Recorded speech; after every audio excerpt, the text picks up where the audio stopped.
Today's video is summer, it's raining, and we are changing the drop links. Do you have a VTEC? VTEC Club! So right guys, I'm just gonna show you how I adjust my coilovers. This is the way I do it, and that's what I've watched online specifically for yellow speed coilovers. So the way this works is basically if you rotate the all coilover left or clockwise, that means that you're reducing the distance from the coilover to the brake assembly. If you rotate right, that means that the distance between the coilover and the brake assembly increase. One guy explained this very well, which is basically said if you turn left, that means lower the car. If you turn right, that means raise the car. I think it was a really clever way to explain it, so I'm just sharing this thought. One of the ways to adjust the coilover's height is basically using a tape measure, where you can measure how much distance you want between the brake assembly and the suspension or the coilover. The other way is using a vernier caliper, which is much more accurate, and for some reason I forgot to bring it because I got those at home, at work, sorry. And the other way to do it is by number of turns.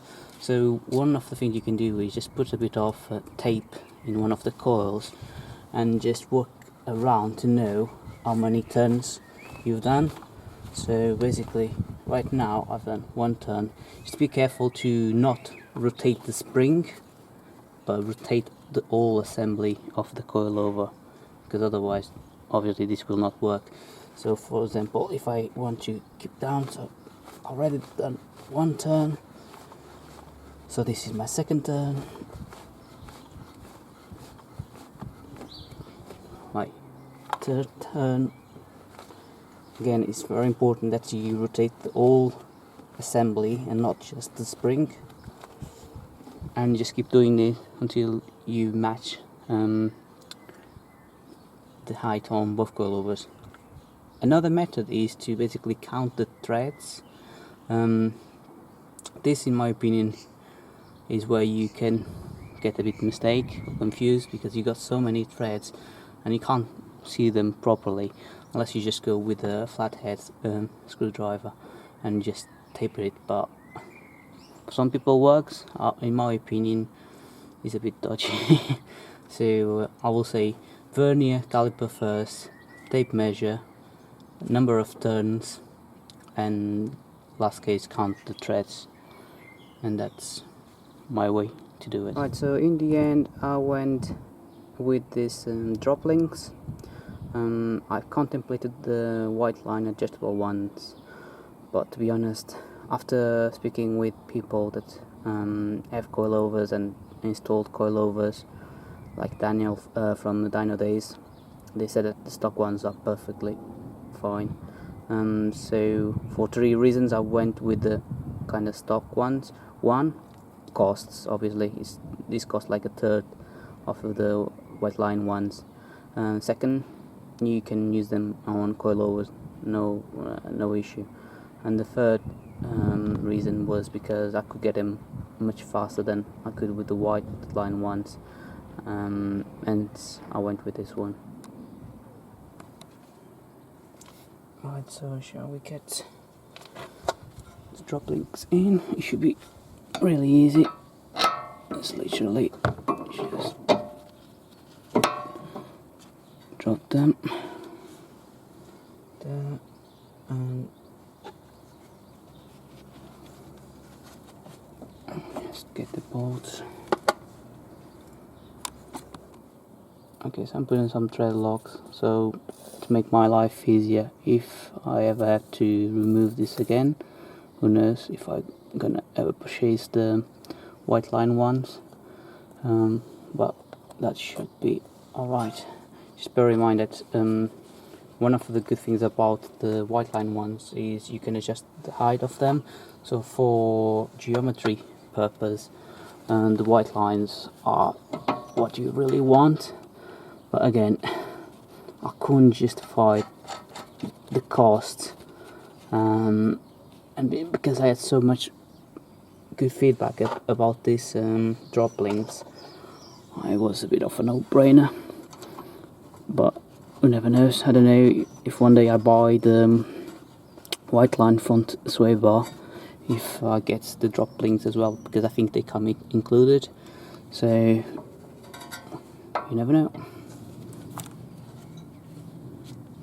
Right, to tighten this up, you need a 50mm socket on a ratchet or 15mm spanner,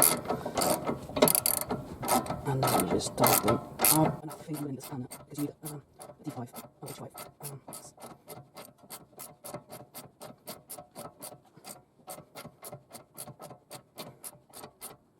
Yeah, spin away.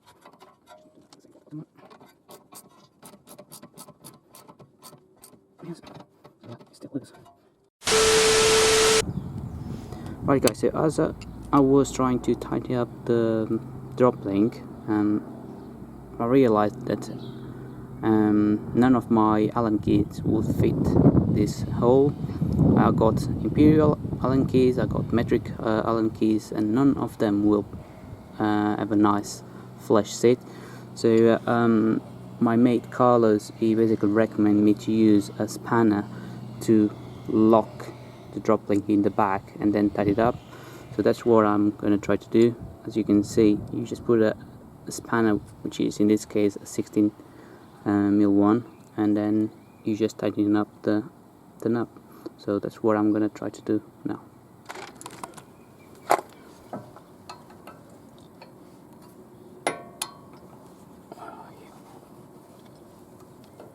There we go. That's not tight, so that's a bit tricky. Not the best position to do it.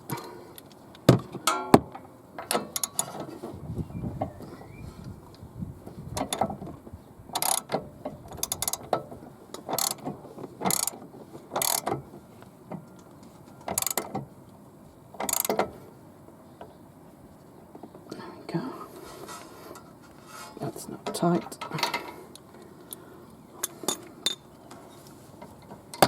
Okay, so let's do the bottom one now. So again, same principle, just try to get the spanner there. I mean, I really hope that the thickness of the spanner is not wider than the groove. I don't think it is, but you never know.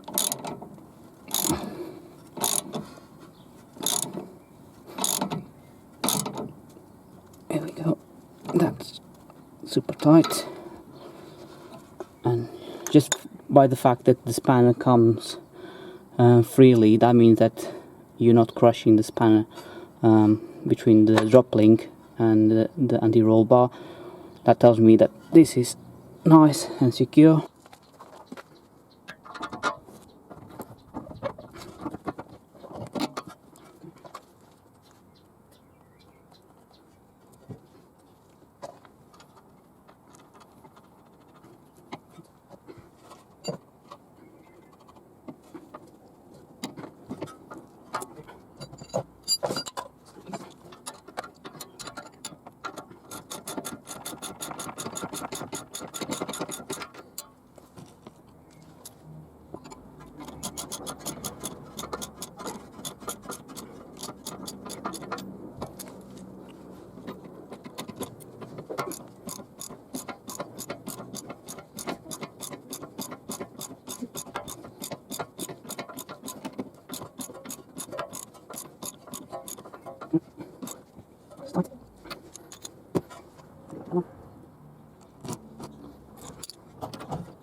Let's go.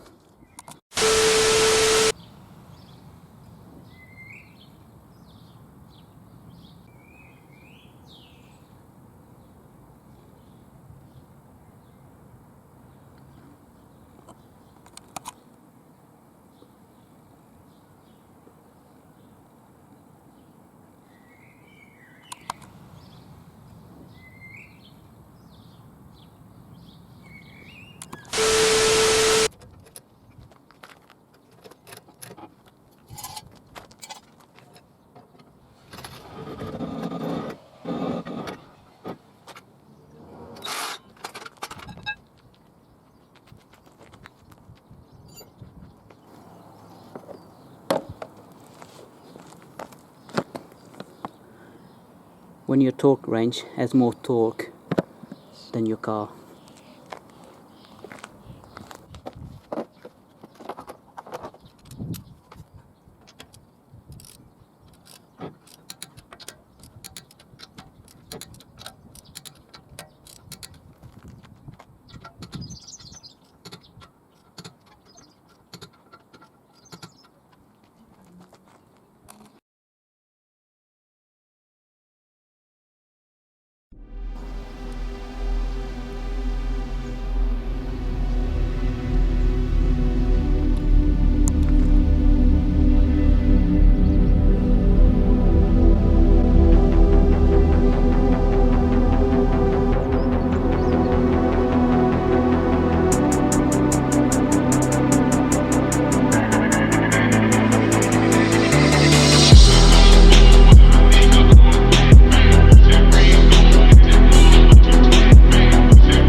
Right guys, here we are. So basically we finished the work on the front coilovers.